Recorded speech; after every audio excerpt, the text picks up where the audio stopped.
이달 한 국내 언론 보도로 중국 민간단체가 부산의 바이오 백신 연구소를 건립 추진 중이라는 소식이 전해졌습니다. 지역 여당 의원이 연구소 부지를 영산시로 옮기자는 제안을 내놓은 가운데 야당 의원과 지역 주민은 바이러스를 다루는 연구소를 한국에 지으면 안 된다며 강력하게 반발하고 있습니다. 중국이 한국에 바이오 백신 연구소를 설치하려는 의도는 뻔합니다. 지금 대유행하는 우한폐렴의 발생지나 근원질환의 오명을 벗기 위해서 위험시설인 바이오 백신 연구소를 이용해 한국의 첨단 바이오 기술을 탈취하고 한국의 바이오 청정 이미지를 이용하려는 의도가 분명합니다. 국제외교 전문가인 이지용 계명대 국제부 교수는 민간단체를 내세우긴 했지만 배후에 중국 공산당과 정부가 있으며 한국의 국가 브랜드를 이용한 이미지 세탁 의도라고 지적했습니다. 이 교수가 문제를 삼은 것은 우선 이 사업이 지난달 열린 2020년 북방경제포럼에서 나온 제안이라는 점입니다. 이 교수는 중국이 개최하거나 참여하는 포럼은 거의 다 1대1로 전략이라며 아시아 국가들을 중국의 정치, 경제적 영향력 아래 묶어두기 위한 것이라고 지적했습니다. 경제포럼 같은 기업 간 협력 교류의 장에 1대1로 사업을 끼워넣게 한다는 것입니다. 이 교수는 중공이 쓰는 대표적인 수법이 처음에는 포럼과 같은 형식을 빌려 운을 떼고 물밑 작업으로 관련자를 타진합니다. 한번 떠보고 여론을 살펴서 강한 반발이 없으면 밀어붙이는 식이라고 했습니다. 또한 최근 들어 중국의 천인 계획이 인재 탈취의 통로로 이용된다는 것이 밝혀지면서 같지만 약간 다른 이미지의 통로로 한국의 인재를 빼가려는 의도인 것으로 해석할 수도 있습니다.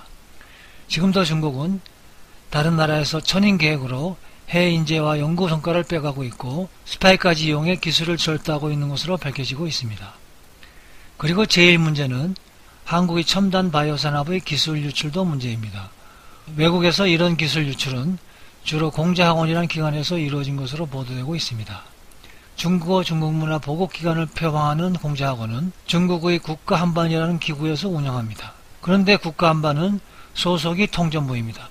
최근 몇 년 사이 국제사회에서 공자학원은 스파이 기지라는 비판이 일면서 중국 공산당은 국가한반을 폐쇄하고 공자학원 운영을 중국 민간단체인 중국국제중문교육기금에 위탁하기로 했습니다.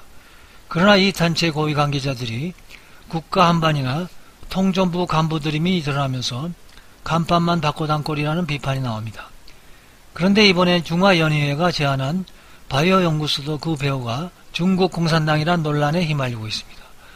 바이오 산업은 국가의 기관 산업입니다. 바이러스나 세균이든 어떤 미생물이든 생물학적 무기를 다루는 국가의 비밀에 속하는 사업일 수 있기 때문에 세계의 어떤 다른 나라도 자신들의 바이오 산업을 다른 나라에 세우는 것을 기밀 유출이 두려워 꺼려하고 있는데 굳이 중국이 한국에 세우려는 의도는 분명 세계적으로 첨단의 바이오 기술을 가진 한국을 노린 것이라고 밖에 볼 수 없습니다.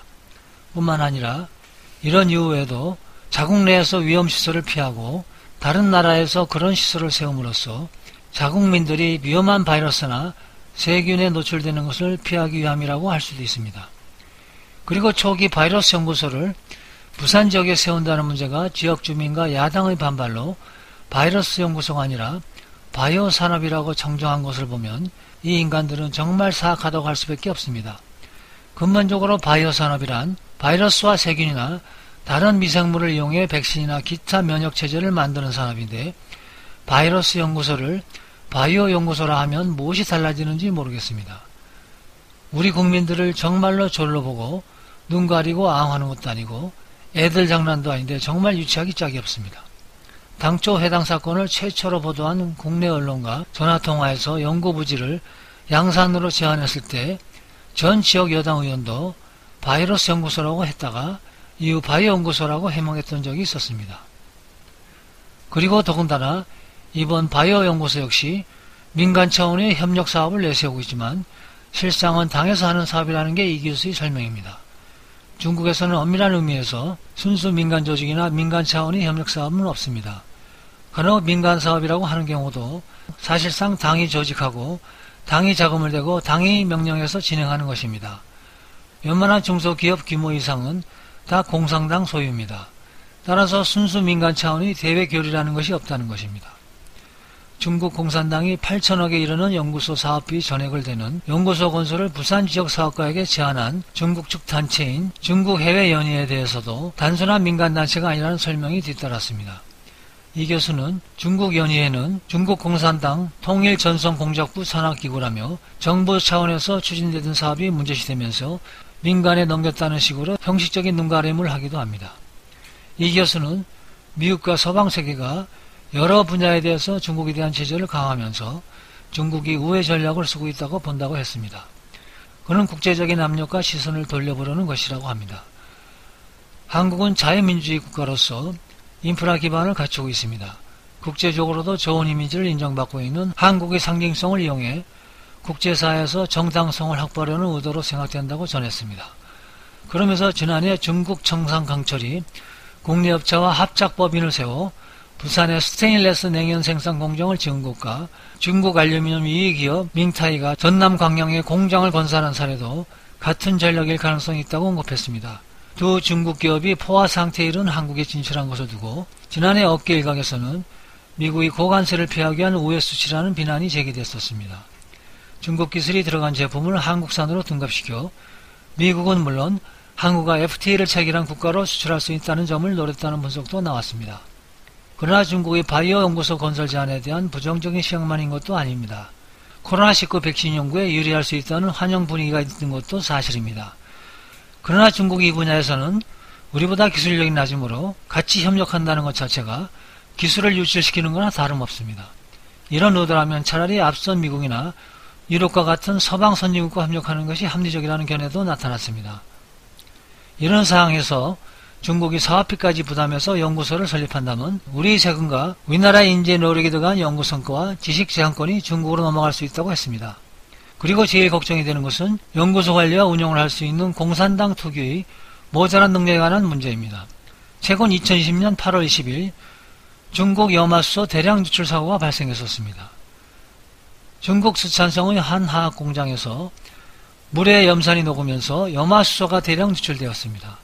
이 사고는 우통차고에 있는 폴리실리콘 공장에서 발생했습니다.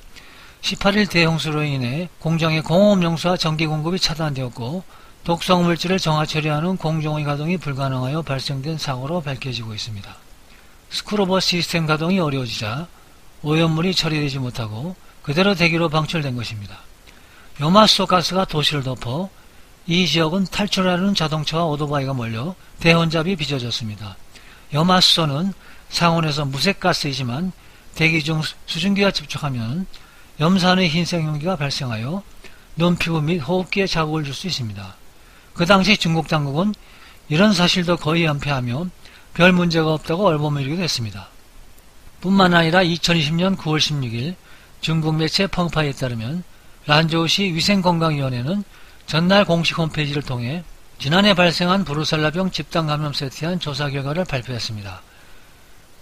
중국 간수성 란저우에서 3,000명이 넘는 주민들이 브루셀라병에 감염된 것으로 확인됐습니다. 이 병은 소, 양, 사람에게 모두 전염되는 브루셀라병으로 두통과 발열은 물론 골수염까지 일으킵니다.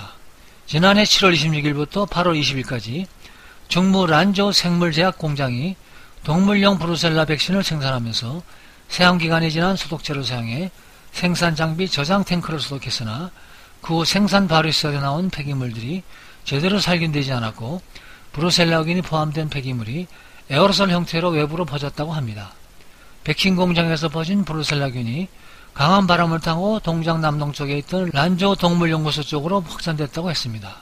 지금까지 3,245명이 감염된 것으로 확인됐습니다. 코로나19에 이은 또 하나의 관리와 운영 부정에 따른 요물 누출에 의한 집단 감염 사태로 밝혀지고 있습니다. 이렇게 백신을 만들어도 대충대충 그리고 허술하게 관리소를 운영하고 관리를 하니 부산에 세워질 바이오 연구소는 얼마나 화술할지 상상도 안 갑니다.